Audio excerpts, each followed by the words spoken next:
नमस्कार दोस्तों, स्वागत है आपका Yadav and Yadav education group में। दोस्तों, आज हमारा इस कड़ी का तीसरा वीडियो है। पहले वीडियो में हमने कबीर जीवन परिचय पढ़ा था, दूसरे वीडियो में कबीर के 5 दोहे पढ़े थे और आज हम कबीर के 6ठे दोहे से शुरू करने जा रहे हैं। तो आइए शुरू करते हैं। आप यदि हमारे चैनल पर नए हैं तो इससे संबंधित पिछले वीडियो भी देखें, साथ ही सब्सक्राइब और नोटिफिकेशन बेल को ज़रूर प्रेस करें जिससे कि हमारे आगे आने वाले वीडियो का आपका पता चल सके। तो आइए शुरू करते हैं। छठा जो दोहा है, पार ब्रह्मा के तेज का कैसा है अनुमान, कहिबे को शोभा नहीं देखा ही प्रमाण। कि पार ब्रह्मा कि वह परम पिता ब्रह्मा, वो परम पिता परमेश्वर, वो परमात्मा।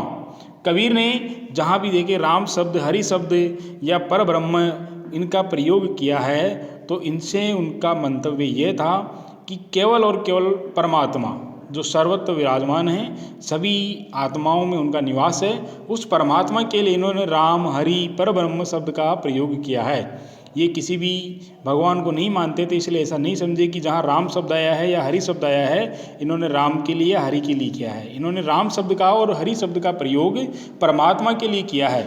इसलिए पार ब्रह्मा यानी वो परमात्मा के तेज का, उसकी शक्ति का, तेज यानी शक्ति, कैसा है अनुमान, उन्मान यानी अनुमान, कि वो जो परमात्मा है उसकी शक्ति का कैसे अनुमान लगाया जा सकता है। उस परमात्मा की शक्ति को कोई देख नहीं सकता है, कोई उसका वर्णन नहीं कर सकता है। बिना देखे कैसे उसका वर्णन किया जा सकता है, उसका अनुमान कैसे लगाया जा सकता है। कहिबे को शोभा नहीं, कि उसकी जो शोभा है, उसका जो श्री है, उसकी जो शक्ति है, उसको भी हम कह नहीं सकते। शोभा यानी श्री, शक्ति, उसकी शोभा का, उसकी श्री का, उसकी शक्ति का हम वर्णन नहीं कर सकते। यानी उसके तेज का, उसकी शक्ति का, उसकी शोभा का हम न तो अनुमान लगा सकते हैं न उनका हम वर्णन कर सकते हैं। देखा ही प्रमाण, देखा ही प्रमाण यानी एकमात्र उनको देखना ही इसका प्रमाण है। कि जब हम उस सांसारिक विषय वासनाओं को छोड़कर उस परमात्मा में लीन हो जाएंगे और जब आत्मा का मिलन उस परमात्मा से हो जाएगा तभी हम उसका प्रमाण दे सकते हैं। यानी कि पूरे दोहे का सार इस प्रकार से है कि उस परमात्मा की शक्ति का, उसका कोई अनुमान नहीं लगा सकते हैं, उस परमात्मा की शोभा का हम वर्णन उसको कह नहीं सकते हैं, उसका वर्णन नहीं कर सकते हैं। देखा ही प्रमाण यानी एकमात्र देखना ही उसका प्रमाण है। यानी किसी वस्तु को देखे बिना हम उसके बारे में न तो कुछ वर्णन कर सकते हैं न कुछ अनुमान लगा सकते हैं। वैसे ही कबीरदास कह रहे हैं कि उस परमात्मा के बारे में भी हम कोई अनुमान नहीं लगा सकते, कोई वर्णन उसका नहीं कर सकते। जब हम आत्मा को उस परमात्मा से एकीकार कर लेंगे तभी उसका प्रमाण हम दे सकते हैं। 7वें दोहे की तरफ अपन चलते हैं कि चिंता तो हरि नाम की और न चितवे दास, जो कुछ चितवे राम बिन सोई काल की पास। कबीरदास कह रहे थे कि इसमें राम शब्द आया है, इसका मतलब है परमात्मा। चिंता तो हरि नाम की, हरि शब्द भी आया है, हरि का अर्थ भी यहाँ परमात्मा है। हरि का अर्थ यहाँ कृष्ण नहीं है और राम का अर्थ यहाँ श्री राम नहीं है। तो देखिए, चिंता तो हरि नाव की, नाव यानी नाम, नाव का अर्थ है नाम। चिंता तो हरि नाव की यानी हरि का जो नाम है उसकी चिंता करनी चाहिए। मनुष्य है सांसारिक विषय वस्तुओं की चिंता करता है, लेकिन कबीरदास कह रहे हैं कि यदि चिंता करनी है तो उस परमात्मा के नाम की कीजिए, उस परमात्मा के स्मरण की चिंता कीजिए। और न चितवे दास, दास यानी कबीरदास, दास का अर्थ है कबीरदास, कि ये जो कबीरदास है और न चितवे दास, और कबीरदास तो और किसी का चिंतन भी नहीं करता है, उस परमात्मा के अलावा किसी और का चिंतन भी ये नहीं करता है और किसी और की चिंता भी ये नहीं करता है। तो देखिए, पहली जो लाइन है उसका अर्थ है चिंता तो हरि नाव की और न चितवे दास, जो कुछ चितवे राम बिन सोई काल की पास। यानी कि केवल उस परमात्मा के नाम स्मरण की चिंता करनी चाहिए। और ये कबीरदास तो किसी और चीज़ों की, किसी और वस्तुओं की बिल्कुल भी चिंता नहीं करता है, न उनके बारे में चिंतन करता है। चिंतन यानी सोचना, उनके बारे में ये सोचता भी नहीं हैं। आइए दूसरी लाइन पे देखते हैं, जो कछु चितवे राम बिन सोई काल की पास। यानी यदि जो कछु यानी जो कुछ चितवे चिंतन करता है राम बिन, राम का अर्थ परमात्मा, परमात्मा के बिना जो कुछ अन्य चीज़ों का, अन्य वस्तुओं का जो चिंतन करता है और किसी दूसरे का चिंतन करता है, सोई, सोई यानी वही, सोई यानी वही काल की पास, काल का फंदा, पास यानी फंदा, वही काल का फंदा उसके लिए बन जाता है। तो देखिए दूसरी लाइन का एक बार फिर से मैं समझा रहा हूँ कि जे कुछ चितवे राम बिन सोई काल की पास, कि जो व्यक्ति उस परमात्मा के बिना किसी दूसरे का चिंतन करता है, वो चिंतन ही, जिस दूसरे का वो चिंतन करता है, वो दूसरा चिंतन ही उसके लिए काल का फंदा बन जाता है।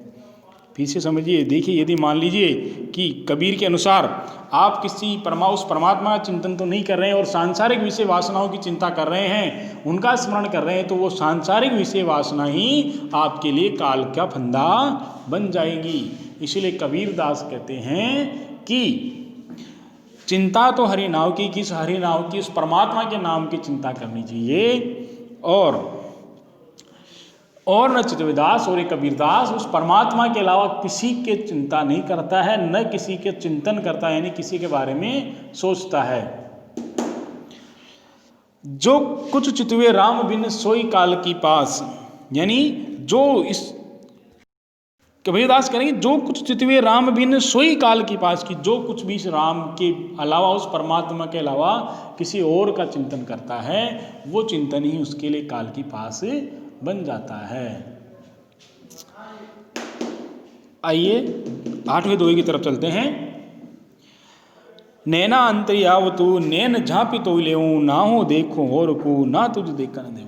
देखिए कबीरदास ने बहुत अच्छे दोहे लिखे हैं कि नैना अंतर्यावतु नैन झांपी तो ही लेऊं, ना हो देखो और को ना तुझ देखा न देऊं।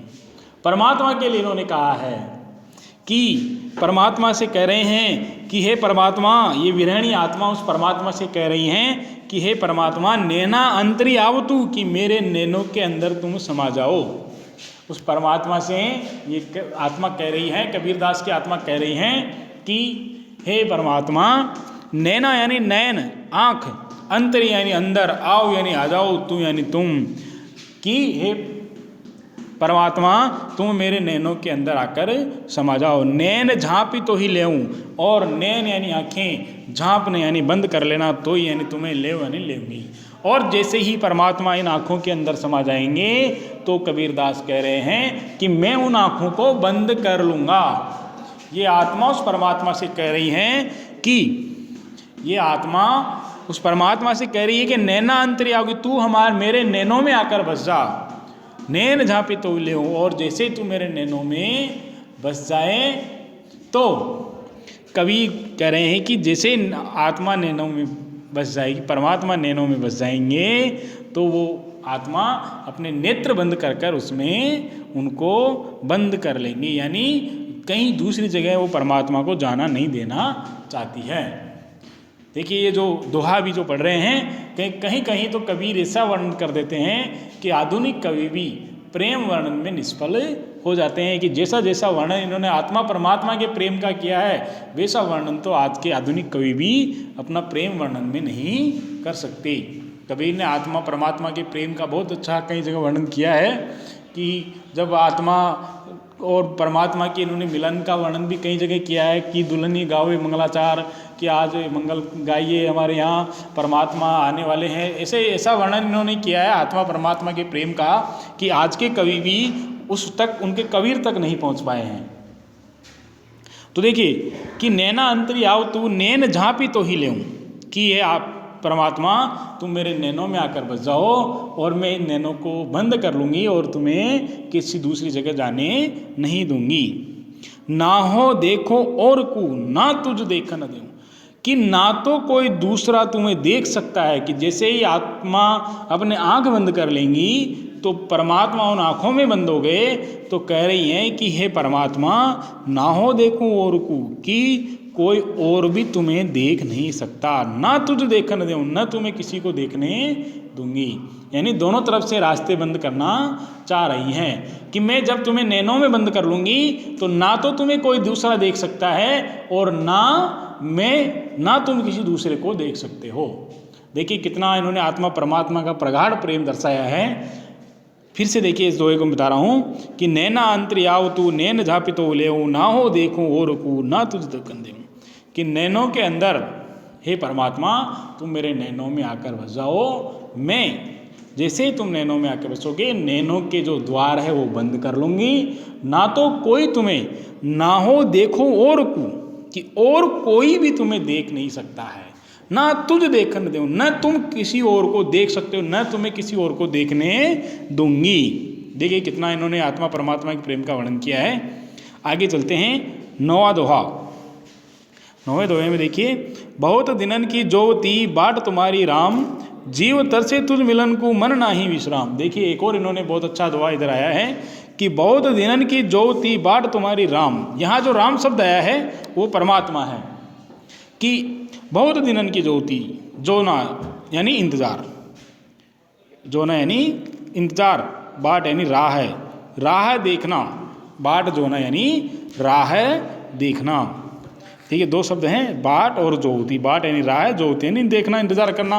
रास्ते में किसी आते जाते व्यक्ति का जैसे इंतजार करते हैं, वैसे बाट जो होना एक मुहावरा भी है, बाट जो होना यानी राह देखना, इंतजार करना। कि बहुत दिनन की ज्योति बाट, तो ये परमात्मा बहुत दिनों से मैं तुम्हारे राह देख रही हूँ, तुम्हारा इंतजार कर रही हूँ, मिलने के लिए तरस रही हूँ। एक आत्मा उस परमात्मा से कह रही है कि बहुत दिनन की ज्योति बाट तुम्हारे राम की, हे राम, हे परमात्मा, बहुत दिनों से मैं तुम्हारी राह देख रही हूँ। जीव तरसे तुझ मिलन को मन नाही विश्रम, की हे परमात्मा जीव तरसे तुझ मिलन को, तुम्हारे से मिलने के लिए मेरा जी तरस रहा है, मेरा जो जीव है, मेरी जो आत्मा है वो तड़प रही है। मन नाही विश्राम, मेरे मन में बिल्कुल भी शांति चैन नहीं है, कि हे परमात्मा जब तक तुम मुझे मिल नहीं जाते हो तब तक मेरे मन में बिल्कुल भी विश्राम नहीं आने वाला। विश्राम यानी शांति, चैन नहीं आने वाला है। देखिए बहुत उत्कृष्ट कोटि के दोहे इन्होंने लिखे हैं। जीव तरसे तुझ मिलन को मन नाही विश्राम, कि हे परमात्मा जीव यानी आत्मा, कि ये जो मेरी आत्मा है तरसे तुझ मिलन को, तुम्हारे से मिलने के लिए तरस रही हैं, तड़प रही हैं, मन नाही विश्राम, मेरे मन में बिल्कुल भी शांति चैन नहीं है। तो देखिए एक लाइन में इसका अर्थ बता रहा हूँ कि हे परमात्मा तुम्हारे आने का जो इंतज़ार है ये विरहिणी आत्मा बहुत दिनों से कर रही हैं, और ये आत्मा तुझसे मिलने के लिए तड़प रही हैं, और जब तक तुम नहीं मिल जाते हो मेरे इस मन में बिल्कुल भी चैन नहीं आने वाला है। अब देखिए आगे चलते हैं। अब देखिए आगे का जो दुआ है उसमें कबीर आत्मा परमात्मा के प्रेम से सीधे, आत्मा परमात्मा के प्रेम से सीधे लोक शिक्षा पर आ गए हैं। देखिए बहुत इन्होंने हर जगह हर प्रकार के दोहे इन्होंने लिखे हैं। कहीं तो आत्मा परमात्मा का इन्होंने बहुत उत्कृष्ट वर्णन किया है, कहीं पर इन्होंने समाज में जो अंधविश्वास, जो कुरीतियाँ जो प्रचलित थी उन पर तगड़ा करारा प्रहार किया है, और कई जगह इन्होंने हिंदू मुस्लिम की एकता पर जोर दिया है। कई जगह इन्होंने हिंदुओं और मुस्लिमों का विरोध भी किया है, कि कई जगह इन्होंने ऐसा कहा कि हिंदू और मुसलमान जो तीर्थ हैं उनका भी विरोध किया। इन्होंने कहा है कि जो भगवान है न तो मंदिर में मिलेंगे न मस्जिद में मिलेंगे, मोह को कहाँ ढूंढे बंदे मन, ना देवल ना मंदिर ना मस्जिद में ना काबे कैलाश में, कि मैं कहीं भी नहीं हूँ, मैं तो सब श्वासों की श्वास में हूँ, यानी मैं तो मनुष्य के हृदय में हूँ। इस प्रकार से कहकर इन्होंने सबका विरोध भी किया है। इन्होंने कई वर्णन किए कि एक तो आत्मा परमात्मा के प्रेम का, उनके मिलन का उन्होंने हिंदू और मुस्लिम दोनों पर प्रहार किया है, इनकी रूढ़ियों पर, इनकी परंपराओं पर प्रहार किया है, और समाज में प्रचलित बुराइयों का भी इन्होंने घोर विरोध किया है। इन्होंने तो देखिए अब पहला जो उससे पहले जो दोहे पढ़ने पड़े, दो दोहे इन्होंने आत्मा परमात्मा के मिलन का वर्णन किया है, और इसी आगे वाले दोहे पर इन्होंने लोक शिक्षा पर आ गए हैं कि मुरिस संग न कीजिए लोहा जल न तिराई, कदली सीप भुवंग मुख एक बूंद तिहु भाई। मुर्सी संग न कीजिए लोहा जल न तिराए, कदली सीप भुवंग मुख एक बूंद तिहु भाई, कि मुर्सी संग न कीजिए, मूर्ख, मुरिस यानी मूर्ख, संग यानी साथ, न यानी नहीं कीज यानी करना, कि मूर्खों का साथ नहीं लेना चाहिए, मूर्खों की संगत नहीं करनी चाहिए, मूर्खों की संगत नहीं करनी चाहिए।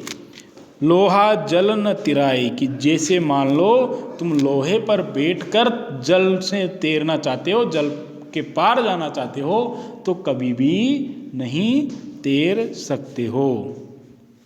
तो देखिए, मूर्छि संग न कीजिए लोहा जल न तिराई, कि मूर्ख व्यक्ति की संगत नहीं करनी चाहिए, क्योंकि जैसे लोहा जल न तिराई, लोहे पर बैठकर जल में तैर नहीं सकते हो, वैसे ही मूर्ख की संगत करके इस संसार सागर से पार नहीं पा सकते। यदि मूर्ख की संगत में रहोगे तो इस संसार सागर से तुम आसानी से पार नहीं पाओगे।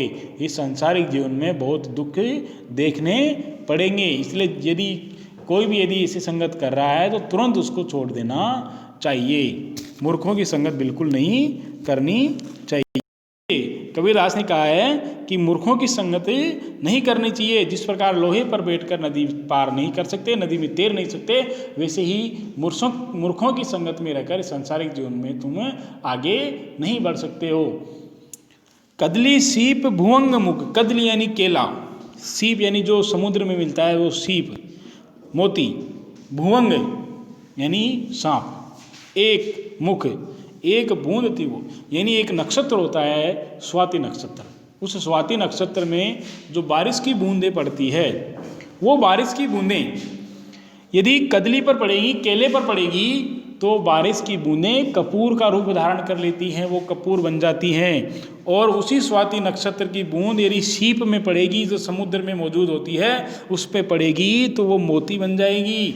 और वही यदि बारिश की बूंदें भुवंग यानी सांप के मुख में पड़ेगी तो वो जहर बन जाएगी। अब देखिए, बूंद एक ही है, स्वाति नक्षत्र में बारिश की बूंद एक बूंद तिहु भाई, कि एक बूंद है, लेकिन तीनों जगह उसका प्रभाव अलग अलग है। कि देखिए, यदि वो केले की संगत में पड़ेगी, केले के पेड़ पर पड़ेगी तो कपूर बनेगी, और यदि वो सीप में पड़ेगी तो मोती बनेगी, और सांप के मुख में पड़ेगी तो जहर बनेगी। देखिए, एक बूंद अब अलग अलग संगत से अलग अलग प्रभाव दे रही है। वैसे यदि एक व्यक्ति मूर्ख व्यक्ति के संगत में रहता है तो उसका परिणाम भी वैसा ही होगा, उसकी भी बुराई होगी।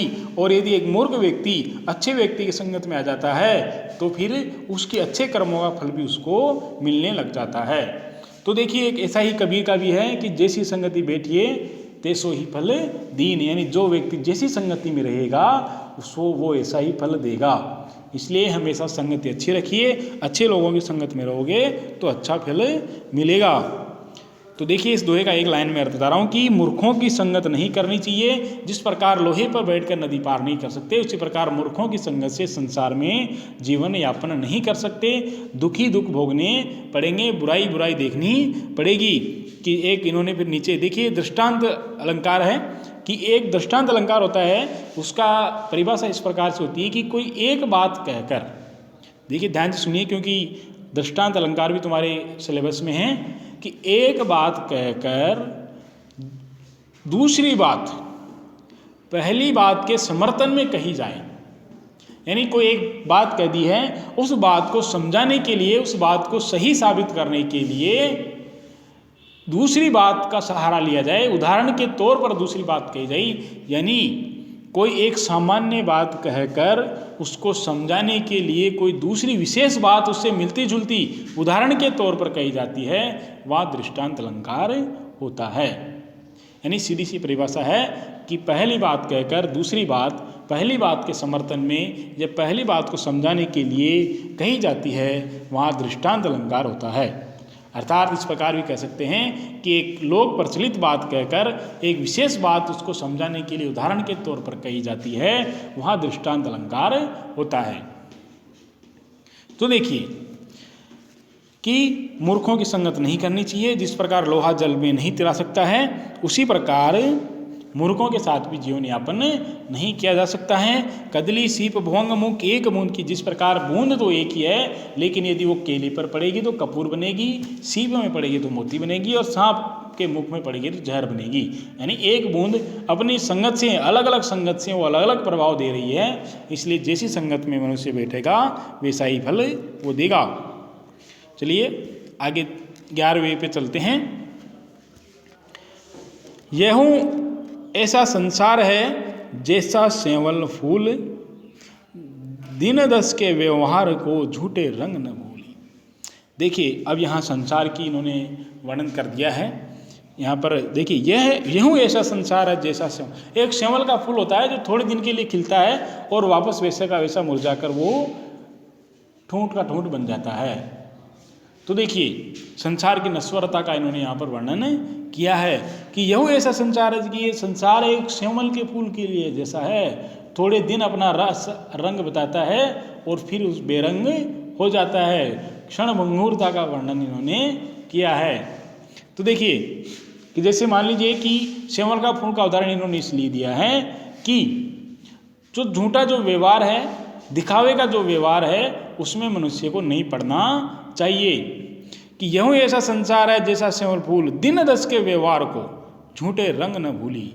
कि जिस प्रकार सेवल का फूल 10 दिन खिलता है और फिर वापस वो उजाड़ जाता है, उसी प्रकार ये संसार है। ये आपको अपनी बातों में फंसाने के लिए 10 दिन अच्छा व्यवहार करेंगे, लेकिन बाद में वो अपनी असलियत पर आ जाएंगे। तो उनके झूठे रंग में पड़कर अपने को उनकी असलियत नहीं भूलनी चाहिए। कि देखिए दिन दस के व्यवहार को, कि 10 दिन का व्यवहार को देखकर झूठे रंग न भूली, उनके झूठ में पड़कर उनकी असलियत को नहीं भूलना चाहिए कि वो व्यक्ति वास्तव में कैसा है। तो देखिए यहूँ ऐसा संसार है जैसा सेवल फूल, कि ये संसार सेवल के फूल की तरह है जो थोड़े दिन खिलता है और फिर वापस वैसा का वैसा ही हो जाता है। यानी कि थोड़े दिन के उसके खिलने को देखकर उसके ऊपर अपने को विश्वास नहीं करना चाहिए। उसकी जो 10 ही दिन खिलता है, लेकिन बाकी के दिनों में तो उसका वो बिल्कुल उज्जड़ की तरह रहता है। इसी प्रकार यदि कोई मनुष्य थोड़ा 10 दिन तक आपसे अच्छा व्यवहार करके आपसे मित्रता करना चाहता है, तो आपको उसका जो पुराना जीवन है, उसके जो पहले का जीवन है, उसको भी नहीं भूलना चाहिए। ये याद रखना चाहिए कि ये इसके स्वार्थ के लिए ऐसा कर रहा है, और जैसे स्वार्थ निकल जाएगा तो ये वापस उसी रंग में, उसी व्यवहार में ये आ जाएगा।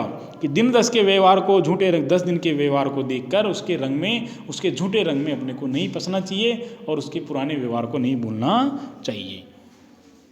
आइए 12वें दोहे पर चलते हैं। यहाँ भी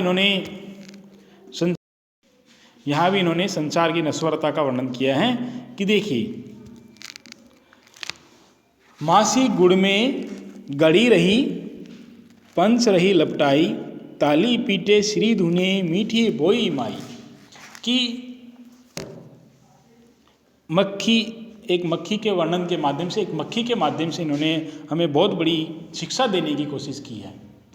कि जैसे एक मक्खी है, गुड़ में गड़ी रही, वो उस गुड़ में उसको मीठा रस मिल रहा है, उस मीठे रस के खातिर वो उस गुड़ पे गड़ी रहती है, जितना वो ले सकती है उसमें से लेने की कोशिश करती है कि छूट नहीं जाए। वो उसकी गुड़ की मोह माया में, उसकी स्वार्थ में वो फंस जाती है। और अब जैसे पूरी तरह से वो उसमें लीन हो गई और अब वो वहाँ से निकलने के लिए अपने पंख फड़फड़ा रही है। पंच रही लपटाई, तो उसके जो पंख हैं वो उसमें लपट जाते हैं, उसी गुड़ में इस तरह से वो लपट जाते हैं कि वो उससे निकल ही नहीं पाती हैं। पंच यानी पंख, मासी यानी मक्खी, लपटा यानी उसमें लपट जाते हैं। जैसे अपन सामान्य तौर पर देखते हैं कि गुड़ है, उसके ऊपर मक्खी आकर बैठती है, उसके पैर भी उसमें चिपक जाते हैं, उसके पंख भी उसमें, जो पतला गुड़ होता है उसमें चिपक जाते हैं, और फिर उड़ने की कोशिश करती है, उड़ नहीं पाती है, उसी में वो गुड़ चिपक की रह जाती है। ताली पीटे सिरी धुने, कि वो ऐसा लगता है कि अपने पंख पड़पड़ा रही है, ताली पीट रही है, अपने सिर को ऐसे ऐसे चारों तरफ सिर धुने यानी सिर को पकड़ रही है, खींच रही है, पर निकल नहीं पाती है। मीठे बोई माई, मीठे के चक्कर में वो अपना जीवन त्याग देती है, मीठे के चक्कर में आकर अपना जीवन छोड़ देती है। अब देखिए एक अलंकार है जिसका नाम है अन्योक्ति अलंकार। एक अलंकार है अन्योक्ति अलंकार और एक अलंकार है समासोक्ति। जिस पर अलंकार पढ़ेंगे तब पढ़ेंगे, अन्योक्ति और समासोक्ति दोनों एक दूसरे के पूरक हैं, एक दूसरे के विपरीत हैं। कि जब अप्रस्तुत के माध्यम से, देखिए मैं साथ के साथ अलंकारों के बारे में थोड़ी चर्चा करता चल रहा हूँ। अप्रस्तुत के माध्यम से प्रस्तुत का वर्णन किया जाए वहाँ अन्योक्ति अलंकार होता है, और जहाँ प्रस्तुत के माध्यम से अप्रस्तुत का वर्णन किया जाए वहाँ समासोक्ति अलंकार होता है। जहाँ प्रस्तुत के माध्यम से अप्रस्तुत का वर्णन किया जाए वहाँ समासोक्ति अलंकार है। इस दोहे में कबीर ने समासोक्ति अलंकार का प्रयोग किया है। तो देखिए जो सब जो अर्थ है ये मुख्य अर्थ नहीं है, इसका दूसरा अर्थ निकलेगा। जो दूसरा अर्थ निकलेगा वो मुख्य अर्थ है। पहला अर्थ निकला कि मक्खी गुड़ पर बैठ गई, इसके पंख उसमें चिपक गए, निकलने की कोशिश कर रही है, निकल नहीं पा रही है और मीठे के चक्कर में अपने प्राण गवा देती है। तो कबीर का उद्देश्य ऐसा थोड़ी था, कबीर का उद्देश्य दूसरा था। इसके माध्यम से कबीर ने मनुष्य को शिक्षा दी है। इसके माध्यम से कबीर ने कहा है कि मासी गुड़ में गड़ रही, तो उसका दूसरा अर्थ इस प्रकार लिया कि मनुष्य इस सांसारिक विषय वासनाओं में गड़ा रहता है, सांसारिक विषय वासनाओं में पड़ा रहता है और उसका जी नहीं भरता। वो चाहता है ये भी मैं प्राप्त कर लूँ, वो भी उसका लोभ लालच तृष्णा में वो फंसा रहता है और पूरी तरह से पंच लपटाई कि मक्खी जैसे पूरी तरह से गुड़ में डूब जाती है, वैसे ही मनुष्य पूरी तरह से ये सांसारिक विषय वासनाओं में डूब जाता है। और फिर जब उसे ज्ञान होता है, जब उसे ज्ञान प्राप्त होता है तो वो निकलने के लिए अपने हाथ पैर मारता है, यानी निकलने के लिए बहुत कोशिशें करता है, लेकिन वो निकल नहीं पाता है और इस सांसारिक विषय वासनाओं में अपना जीवन त्याग देता है। तो देखिए कबीरदास ने सामान्य से उदाहरण के माध्यम से बहुत बड़ी शिक्षा दी है कि मनुष्य इस सांसारिक विषय वासनाओं में फंसा रहता है और अधिक पछता ही जाता है, और अधिक उनमें पछता ही जाता है। जब उसे ज्ञान प्राप्त होता है कि वो गलत दिशा में जा रहा है, गलत राह पर जा रहा है, तो उससे निकलने के लिए वो बहुत प्रयत्न करता है, बहुत प्रयास करता है, लेकिन निकल नहीं पाता है और इस सांसारिक विषय वासनाओं में अपना जीवन त्याग देता है। देखिए आज के वीडियो में हम यही समाप्त कर रहे हैं। कबीर के 12 दोहे हमने पढ़ लिए हैं। अब कबीर के कुछ पद हैं, 2 पद हैं कबीर के, उन दोनों पदों पर चर्चा अगले वीडियो में करेंगे। यदि आपको समझने में कोई दिक्कत है तो आप कमेंट्स बॉक्स में भी लिख सकते हैं किस प्रकार से बनाए, या जल्दी बोलना है, धीरे बोलना है, एक बार और समझाना है, जो भी बातें हैं आप कमेंट बॉक्स में लिख सकते हैं, मैं उनका ज़रूर उत्तर दूंगा। और अपने अधिक से अधिक साथियों को जोड़ें, अधिक से अधिक साथियों को जोड़ें, जिससे कि सबको इसका लाभ मिल सके। स्कूलें खुलने से पहले हमारा लक्ष्य है कि एक बार सबका कोर्स हो जाए। यदि एक बार में समझ में नहीं आ रहा तो इस वीडियो को दोबारा देखें, 2 बार देखें, 3 बार देखें, आपकी इच्छा देखें। धन्यवाद।